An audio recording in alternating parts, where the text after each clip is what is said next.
My name is Leo, and I guess you could say my life is pretty ordinary. I live with my mom in a small house at the edge of town, the kind where the paint's always peeling a bit, no matter how many times we try to touch it up. Dad's not around anymore. He left a few years back, so it's mostly just me and Mom trying to make ends meet. I'm 13 and I try to help out where I can. That usually means yard work for Mrs. Henderson down the street, or running errands for Mr. Gable at the corner store. And it means a lot of tending to our own little vegetable patch out back. That's where my wheelbarrow comes in. It's an old thing, rusty in places, with a wheel that squeaks like a mouse caught in a trap, but it's sturdy. I use it for hauling compost, weeds, tools, and sometimes, if I'm lucky, a good harvest of potatoes or tomatoes. This one particular Saturday, the sun was beating down something fierce. One of those summer days where the air feels thick, and you can see heat shimmering up from the asphalt.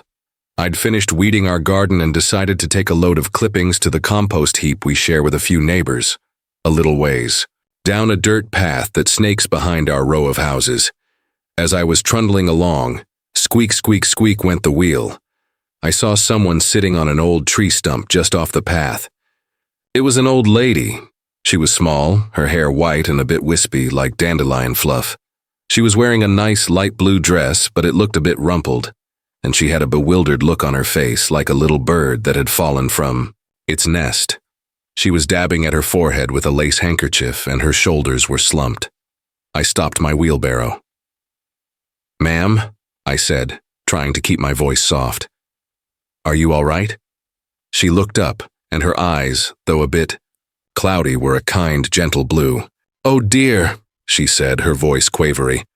I seem to have gotten myself a bit turned around.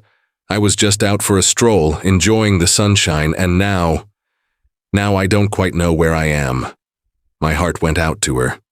She looked so fragile, and the sun was really strong. "Where do you live, ma'am?" I asked. "Maybe I can help you find your way." She frowned, a little line appearing between her eyebrows. It's the house with the roses," she said vaguely. "Lots of roses and a blue door. Yes, a blue door. Our town had a lot of houses with roses, and quite a few with blue doors. That didn't narrow it down much. Do you remember the street name?"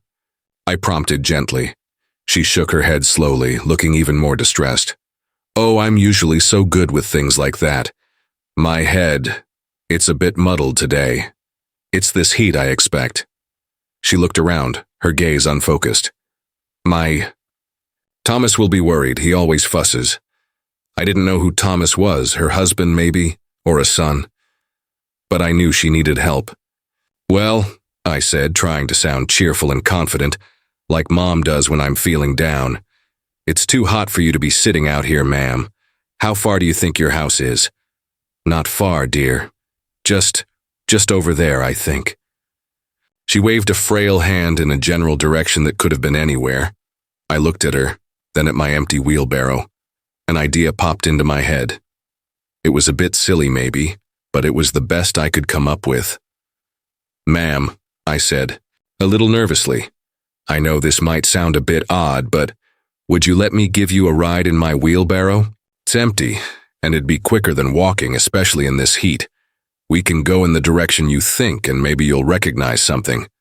She blinked at me, then a small smile touched her lips. It was a sweet smile, like she hadn't smiled much lately. "In your wheelbarrow?" she repeated, a hint of amusement in her voice. My, that's rather inventive, young man." "It's sturdy," I assured her. "I carry heavy bags of soil in it all the time. I'll go real slow and careful." She looked at the wheelbarrow, then back at me, and I could see a flicker of trust in her eyes. "Well," she said, sighing softly, "I suppose it's better than sitting here getting heat stroke, and my feet are rather tired." Carefully, I helped her up. She was lighter than I expected, and she leaned on me quite heavily for a moment.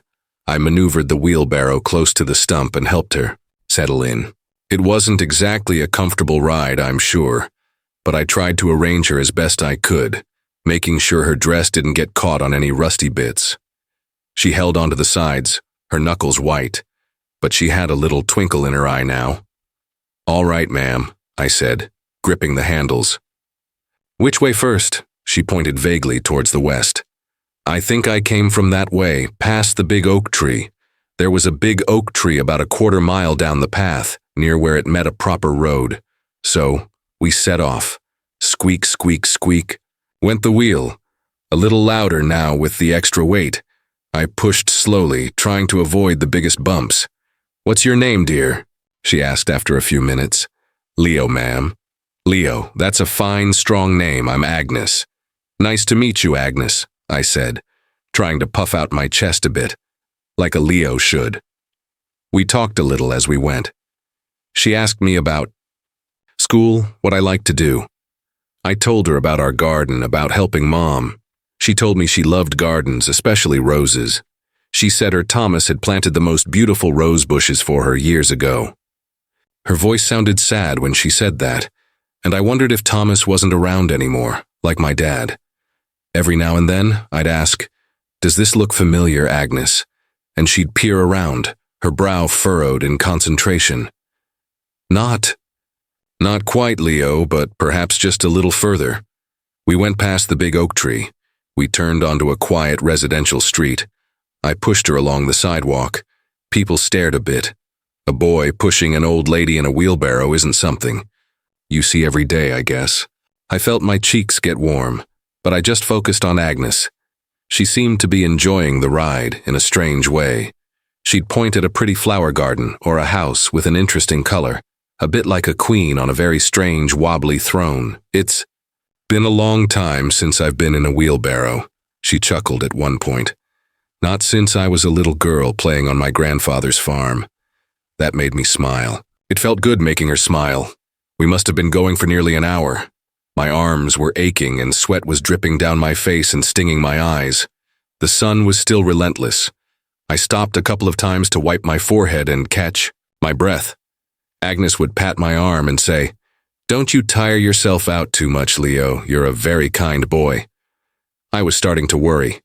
None of the streets looked familiar to her. I was thinking maybe I should take her to the police station, or try to find a phone and call someone, though I didn't know who. I didn't have a phone myself.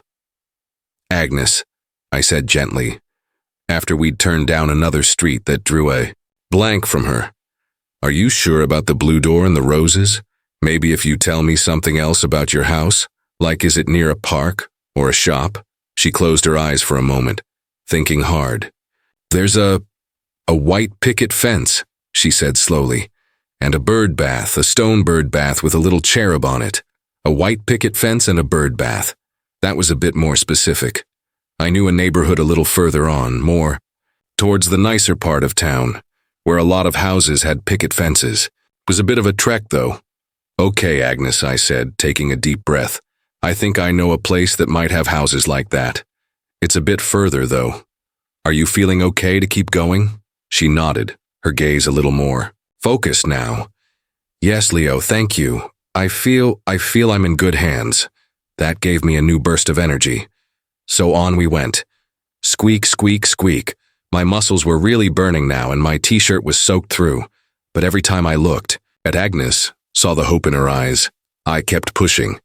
We finally reached a street called Elmwood Avenue. It was wide, with big old trees providing lots of shade, and the houses were larger, set further back from the road, with beautifully manicured lawns. "Does any of this look familiar, Agnes?" I asked, my voice a bit hoarse. She peered around, her head turning slowly. "Yeah," she whispered. "Yes, I think so. The trees, they look right." We continued down Elmwood, me pushing, Agnes scanning each house. Then, she suddenly gasped and pointed. "There, Leo, there it is." I looked where she was pointing, and my jaw nearly dropped. It wasn't just a house. It was a mansion. Seriously, it was huge, like something out of a movie. It was white, with big columns at the front, and a sprawling garden filled with, yes, dozens and dozens of rose bushes of every color imaginable. There was a crisp white picket fence, and right in the middle of the front lawn, a stone bird bath, with a little cherub. And the front door, set deep under a grand portico, was a rich royal blue. I'd lived in this town my whole life, and I'd never even known this house existed. It was tucked away, hidden by trees and a high hedge further down. This is your house, Agnes?" I stammered, a bit overwhelmed. "Yes, dear. This is home," she said, relief washing over her face, making her look younger, brighter. I pushed the wheelbarrow up the long, curving driveway. It was paved with smooth stones, and the squeaking of the wheels seemed even louder here, like it was being disrespectful to such a grand place. As we approached the massive front door, it swung open, and a woman in a smart uniform rushed out. She looked worried, her face pinched. "Mrs. Albright, oh, thank heavens, we've been so worried. Where have you been?" Agnes smiled serenely. "I just went for a little stroll, Martha, and I got a bit lost. But this kind young man, Leo, he brought me home." Martha, who I guessed was a housekeeper or a nurse, looked from Agnes sitting in my rusty old wheelbarrow to me, sweaty and grimy. Her eyes widened, and for a second I thought she was going to scold me. But then her expression softened. "Oh, you poor dear," she said to Agnes, helping her gently out of the wheelbarrow. Agnes wobbled a bit and Martha supported her. "And you, young man," she said, turning to me. Thank you. Thank you so much. We were about to call the police. Mrs. Albright has, well, she sometimes gets a little confused." "It was no problem," I mumbled, feeling suddenly shy and out of place. My dirty wheelbarrow looked ridiculous next to the gleaming cars parked in the circular driveway. "No problem?" Martha exclaimed. "Young man, you brought her all the way from goodness knows where in this." She gestured at the wheelbarrow. "She said her feet were tired," I explained, feeling the need to justify my unusual transportation method. Just then, a sleek black car pulled up the driveway, and a man in a suit got out. He looked important, and also very worried. He rushed over. "Mother, are you all right? Martha called me. I came as fast as I could." This must be Thomas. But Agnes had made it sound like Thomas was from her past. This Thomas looked to be in his 50s. Her son. Then, "I'm perfectly fine, Thomas dear," Agnes said, patting his arm. "Just a little adventure. Leo here was my knight in shining armor, or rather my knight with a shining wheelbarrow." She twinkled at me again. Thomas looked at me, then at the wheelbarrow, then back at me. He had a kind face, though it was creased with worry. "Leo, is it?" he asked. I nodded. "My mother, and she has moments where she wanders. It's happening more often. We can't thank you enough for finding her and bringing her home safely. How far did you bring her?" I told him about finding her on the path behind my house and the long journey. As I spoke, his eyes grew wider. "All that way? In this heat? Pushing her in a wheelbarrow?" He shook his head, a look of amazement on his face. "Son, you're credible." I just shrugged, feeling my ears burn. She needed help. Martha had taken Agnes inside by now. Thomas turned back to me. "Leo, I don't know how to repay you. This means more to us than you can imagine. My mother she's everything to me." He looked genuinely choked up. "It's okay, sir," I said. "I was just glad I could help." I started to turn my wheelbarrow around, thinking I should probably get going. Mom would be wondering where I was. "Whoa, hold on there, Leo," Thomas said, putting a gentle hand on my shoulder. "You're not leaving just like that. Come inside for a moment, please. Let us at least give you something cold to drink and properly thank you." I hesitated. I wasn't dressed for visiting a mansion. My clothes were dirty. I was sweaty. But he looked so sincere. "Okay," I said quietly. He led me inside. If I thought the outside was grand, the inside was like a palace. There was a huge staircase, paintings on the walls bigger than my bed, and shiny marble floors. I felt very small and very grubby. Martha led me to a huge kitchen, much bigger than our whole downstairs. She gave me a tall glass of lemonade that was the best I'd ever tasted, and a plate of cookies. Agnes was sitting in a comfortable-looking armchair in a sunny room just off the kitchen, sipping a cup of tea. She looked much more relaxed now, more herself. Thomas sat down with me. "Leo," he began, "my mother. She's Agnes Albright." Perhaps you've heard of Albright Industries? I shook my head. The name didn't mean anything to me. He smiled faintly. Well, it's a company my father started, a long time ago. It did rather well. The point is, my mother, she's a very wealthy woman, a millionaire many times over. I nearly choked on my cookie. A millionaire, Agnes, the sweet, confused old lady I'd pushed in my rusty wheelbarrow. I looked over at her. She was watching a bird outside the window, a gentle smile on her face. She didn't look like a millionaire. She just looked like a nice grandma. I had no idea, I stammered. Thomas chuckled. I don't suppose she mentioned it. She's not one to boast, and when she's unwell, like today, she's mostly just focused on simple things, on the past. He paused, then looked at me very seriously. Leo, what you did today was an act of pure kindness. You didn't know who she was. You didn't expect any reward. You just saw someone in need, and you helped. That's a rare quality. Didn't know what to say. I just looked down at my lemonade. We want to give you a reward, of course, Thomas continued. A proper one. Oh no, sir, you don't have to, I said quickly.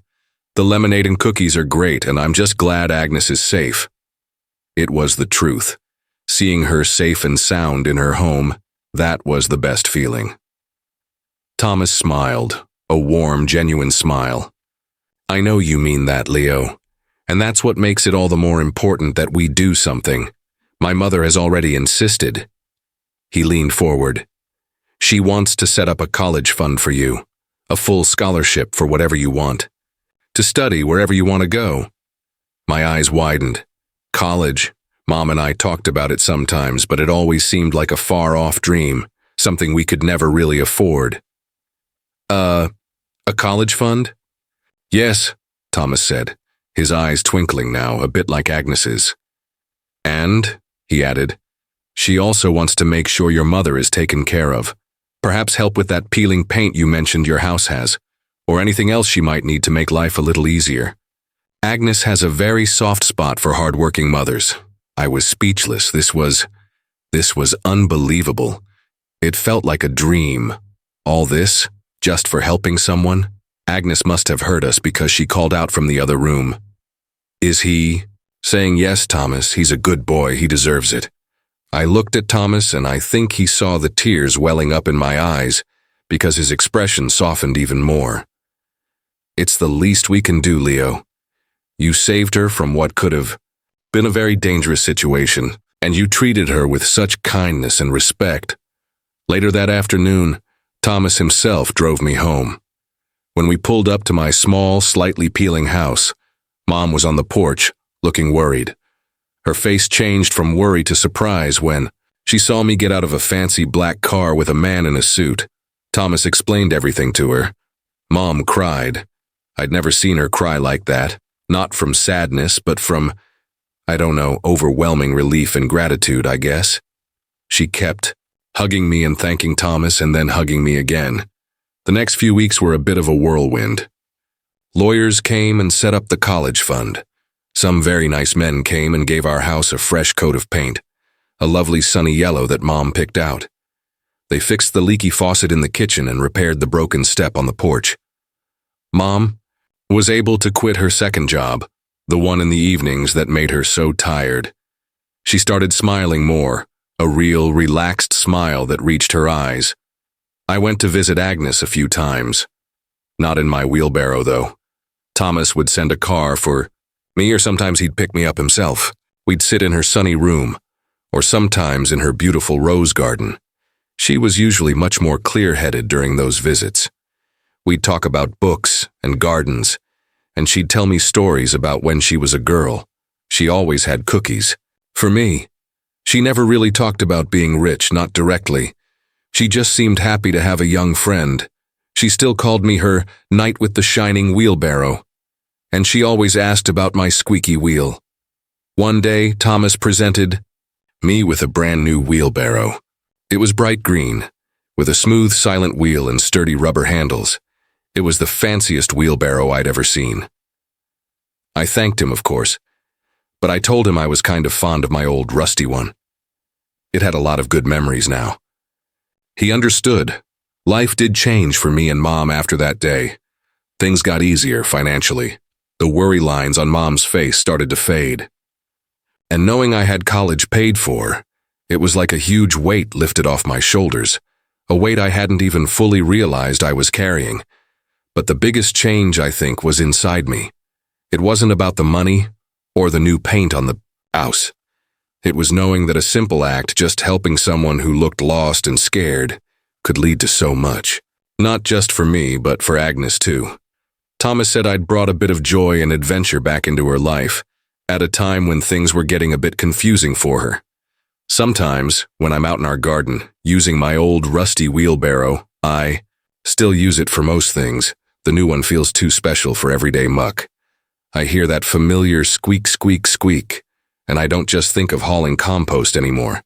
I think of a warm summer day, a lost old lady with kind blue eyes, and a very long, very unexpected journey.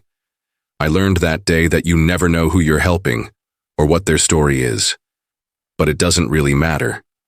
Kindness is kindness, and sometimes the simplest things, like offering a ride in an old wheelbarrow, can make the biggest difference in the world. Not just for the person you're helping, but for you too. It fills up a space in your heart you didn't even know was empty. And that feeling, well, that feeling is worth more than all the money in the world. It really is. I still see Agnes now and then, and her eyes always light up, and mine do too. We shared something special, her and I, all thanks to a squeaky wheel and a sunny afternoon.